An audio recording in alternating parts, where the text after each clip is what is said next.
Banyak masalah berkelindang, banyak perilaku aneh menjadi sorotan, banyak pembahasan yang mengurai persoalan dalam perdebatan. Semua seakan menjadi hiruk-pikuk berkelanjutan tanpa penuntasan. Inilah obrolan ringan tentang fenomena menarik di sekitar kita. Orisinal, obrolan ringan seputar isu nasional.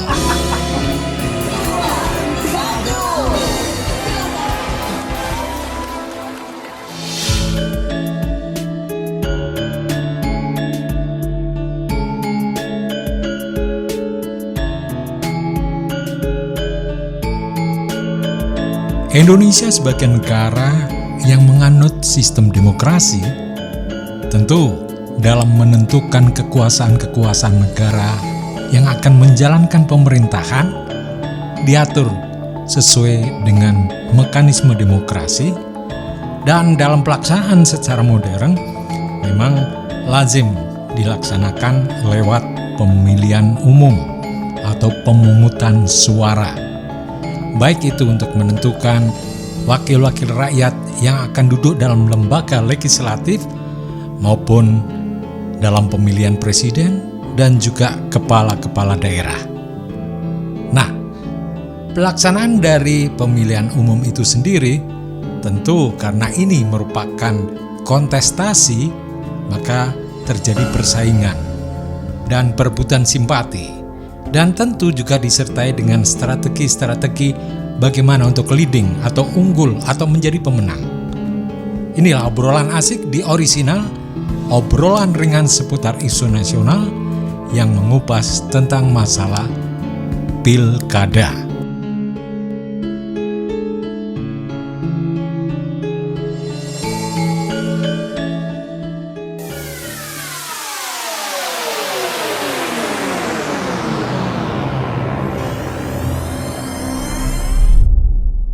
Assalamualaikum warahmatullahi wabarakatuh. Waalaikumsalam warahmatullahi wabarakatuh. Bagaimana kabarnya nih untuk sedulur Orisinal? Ya, semoga semuanya walaupun ini sudah musim hujan dengan intensitas yang semakin meningkat, tapi yang jelas ya semuanya harus kita terima bahwa hujan, curahan air itu sebagai satu rahmah dan barokah gitu ya. Dan ini kan momen yang lucu kan, ya bukan lucu ya, tapi saya kira alamiah juga. Gimana itu? Pergantian musim juga kita sudah menjalani beberapa agenda-agenda nasional ya. Pergantian suasana terasa sekali. Betul. Kata sebelum pilkada, kemudian ada pilkada serentak, ya. Selesai, nah musimnya sudah berganti. Ya layaknya ya seperti alam inilah dari kemarin kemarau sekarang sudah mulai hujan gitu ya. Banyak hal yang mungkin ya kita katakanlah sebagai orang awam memperbincangkan pascanya ya sesudah pilkada itu berlangsung, diantaranya kenapa di tempat ini terjadi seperti ini, kok di sana bisa begitu dan sebagainya. Ini hal-hal yang bagi orang kecil juga ya cukup asik juga untuk diobrolkan, semacam juga ternyata memang ada hal-hal yang berpengaruh terhadap pilihan masyarakat kepada salah satu kandidat gitu. Ya banyak orang ya, artinya kita itu kan hanya sebenarnya menurut itu fathul jari gitu. Iya, fathulnya jari gitu ya. Jari kata menurut. Iya. Jadi setingkat itulah kita akui itu. Dan yang dari sekian banyak jari itu macam-macam. Kalau pengamat nasional itu ini pertempuran antara Jokowi dengan Mega, itu kan seluruh Indonesia, sehingga rasa pilkada ini seperti juga pilihan presiden semuanya. Gitu. Ini bisa dilihat menurut mereka polarisasi pemilih dan sebagainya akan terjadi semacam itu. Tapi kalau pengamat lain atau mungkin orang lain juga akan menilai yang seperti itu. Ini sebenarnya ya pertempuran banyak-banyaknya uang.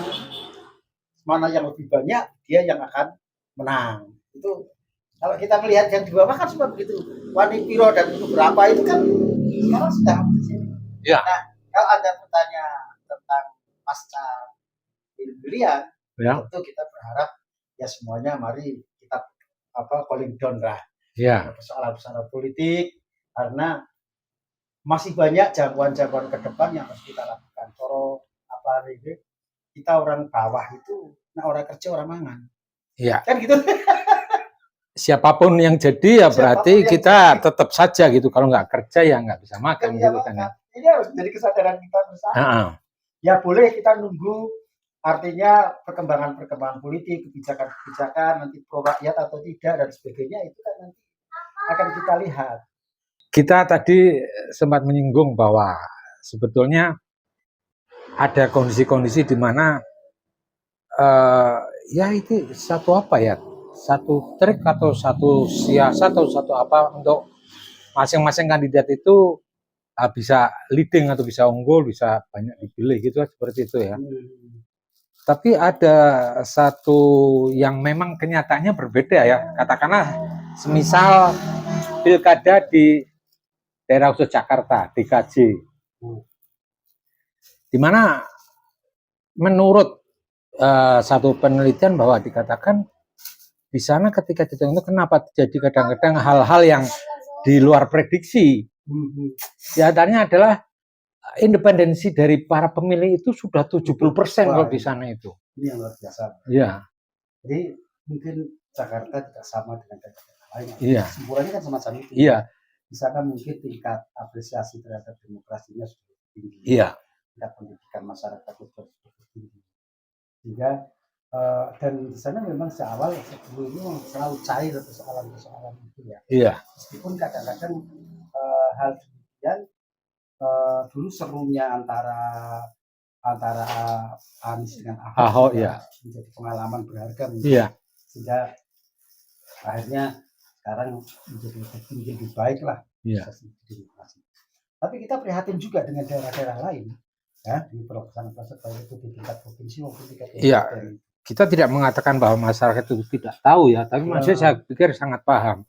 Sangat paham dalam artian bahwa sebetulnya ketika masyarakat itu juga berkeinginan dan menyadari ya bahwa demokrasi itu salah satu hal yang ingin dicapai, yang harusnya tercapai itu adalah mampu untuk bisa memikirkan sekian langkah atau sekian tahun ke depan, karena ini adalah periodisasi dari yang dia pilih, gitu kan seperti itu.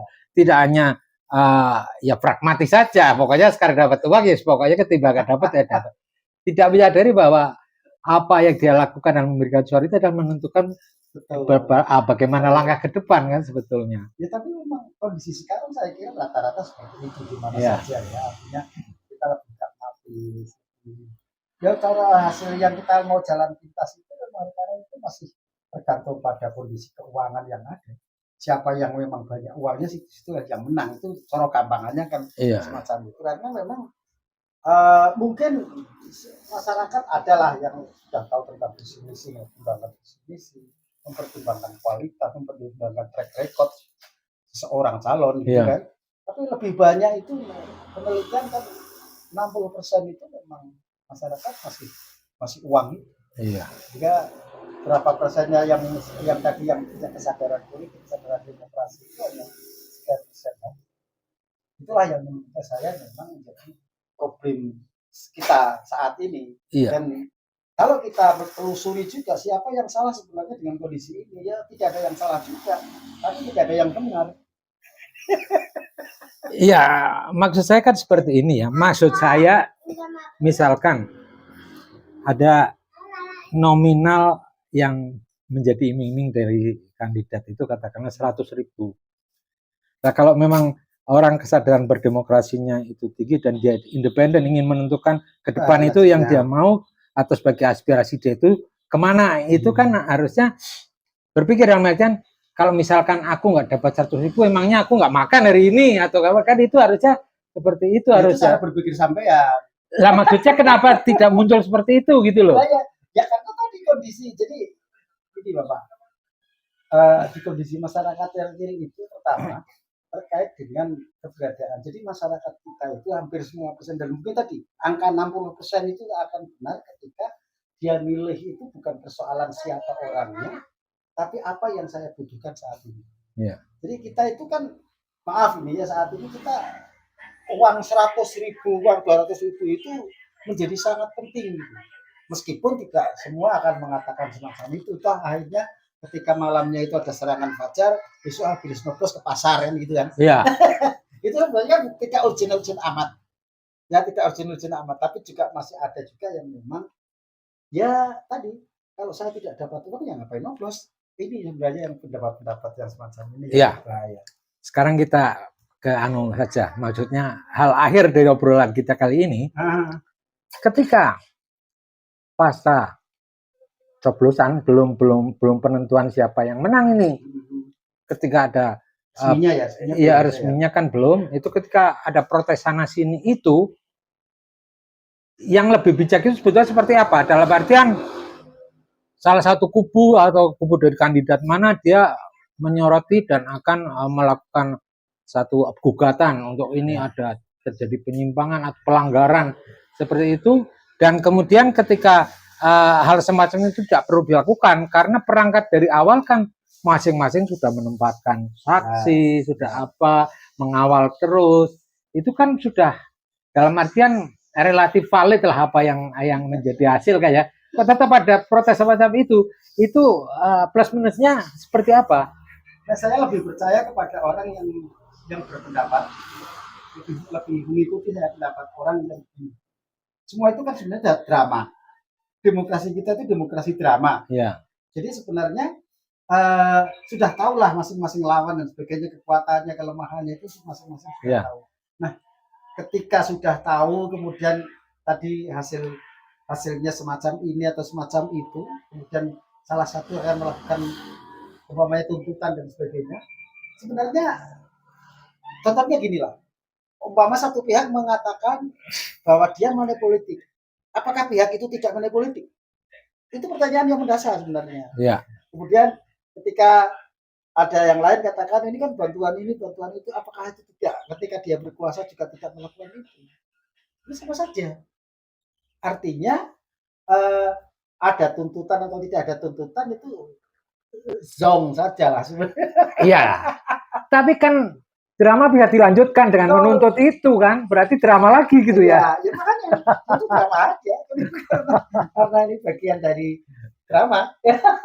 Politik kita kan politik drama. Iya, ya apapun sebetulnya karena ini yang kita jalani ya istilahnya kita hanya sepintas saja misalnya berpikir bahwa misalnya ada protes tentang pelanggaran yang terjadi, kemudian hasil dianulir, maka akan terjadi katakanlah misalnya pemilihan ulang dan sebagainya. Itu anggaran lagi, rakyat kayak yang rugi lagi. Hah? Ya, betul. Lah iya, makanya yang semacam itu yang kadang-kadang apa biar ramai rakyat rugi ya nggak apa-apa karena dramanya ya biar seru kita lanjutkan gitu.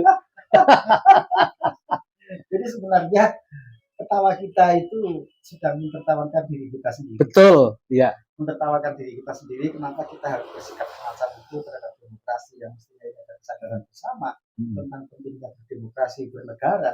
Tetapi nyatanya kan selalu saja kita pada posisi-posisi yang tidak mampu berbuat apa-apa. Yang mampunya berhahi. Berhahi itu. Ya. Bahkan mungkin ya maaf ini ya, mungkin statement ini jadi statement yang mungkin biasa saja, tapi luar biasa. Ya itu kemudian ya yang akan menang ya kemudian oligarki. Iya. ya sekali lagi karena bulan ringan ya penuh hahihi, ya itulah hahihi saja kita ngobrol sekarang yang kita mencoba ya mengingat kembali dengan yang baru saja kita mainkan dalam drama itu gitu ya. Ya rasanya itulah yang kita obrolkan dari pasca pilkada yang baru saja kita lalui. Ya insya Allah untuk kesempatan lain kita ketemu lagi, dan sekali lagi ketika ada salah-salah kata ya mohon dimaafkan saja gitu ya. Oke. Ya, oke. Sampai jumpa. Wassalamualaikum warahmatullahi wabarakatuh.